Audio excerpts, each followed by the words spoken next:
आदमी को फायदा हुआ, बहुत ज्यादा उसको फायदा हुआ। क्या फायदा हुआ? चिराग पासवान तुम सिर्फ मुसलमानों से नफरत की बुनियाद पर कि अब्दुल कब तक पंचर बनाएगा। नीतीश कुमार, कुशवाहा साहब, चंद्राबाबू नायडू, जयंत चौधरी, कुमारा स्वामी ने इस कानून की, इस काले कानून की तायीद की। को वापस लेना है मोदी, ये हमारा ऐलान होना चाहिए, क्योंकि ये कानून बाबा साहेब अम्बेडकर के बनाए हुए संविधान के फंडामेंटल राइट्स के खिलाफ बनाया गया है। मुझे अफसोस है इस बात का कि नीतीश कुमार, चिराग पासवान, कुशवाहा साहब, चंद्राबाबू नायडू, जयंत चौधरी, कुमारा स्वामी ने इस कानून की, इस काले कानून की तायीद की।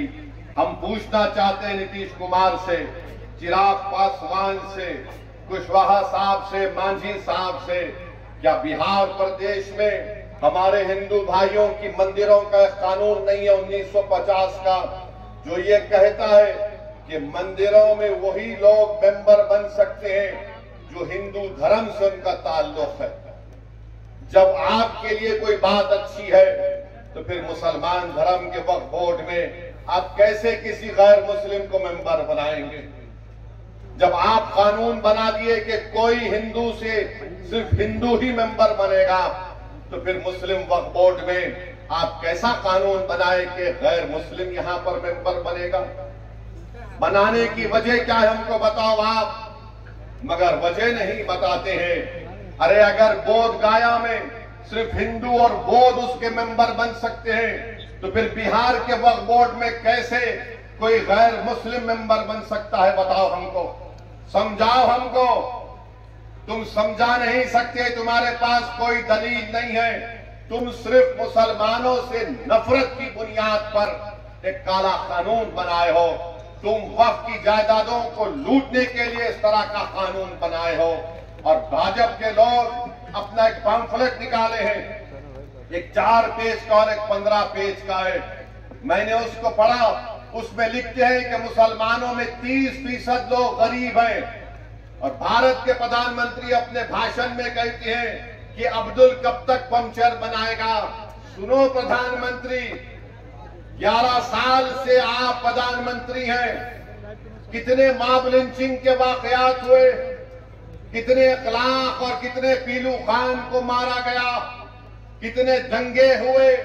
एक बिहार का गरीब आदमी पूना को जाकर एक पंचर की दुकान लगाता है, तो इंडिया पाकिस्तान का क्रिकेट मैच हुआ, किसी ने इल्जाम लगा दिया उस बिहार के निवासी के ऊपर जो महाराष्ट्र बिहार छोड़कर महाराष्ट्र गया, कि इसके बेटे ने जिंदाबाद का नारा पड़ोसी मुल्क के ऊपर लगाया। 24 घंटे के अंदर उसके छोटे से उस पंचर की दुकान को बुलडोजर से तोड़ दिया गया। किसने देखा उसको नारा लगाते हुए? और भारत के प्रधानमंत्री कहते हैं कि अब्दुल कब तक पंचर बनाएगा। भारत के प्रधानमंत्री, क्या यह जुल्म नहीं है कि एक बिहार का आदमी गरीब यहां से गुर्बत से बचने के लिए पूना गया, तो आपकी भाजपा की सरकार महाराष्ट्र में झूठा इल्जाम लगाकर उसकी दुकान को तोड़ दिया। वो सुप्रीम कोर्ट में अपना केस डाला है।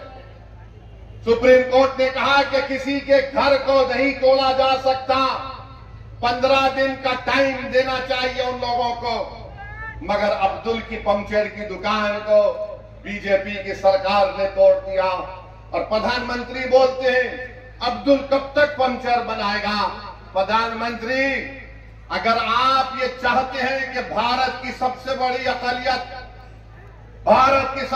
अक़लियत को इंसाफ मिले, तो आप अपने दिल में उनके ताल्लुक से हमदर्दी पैदा करो, मोहब्बत पैदा करो, नफरत को खत्म करो। देखो ये देश विकसित भारत बन जाएगा। आप 18 करोड़ मुसलमानों के ताल्लुक से अगर नफरत करेंगे, उन पर शक करेंगे, तो फिर देश विकसित भारत कैसे बनेगा।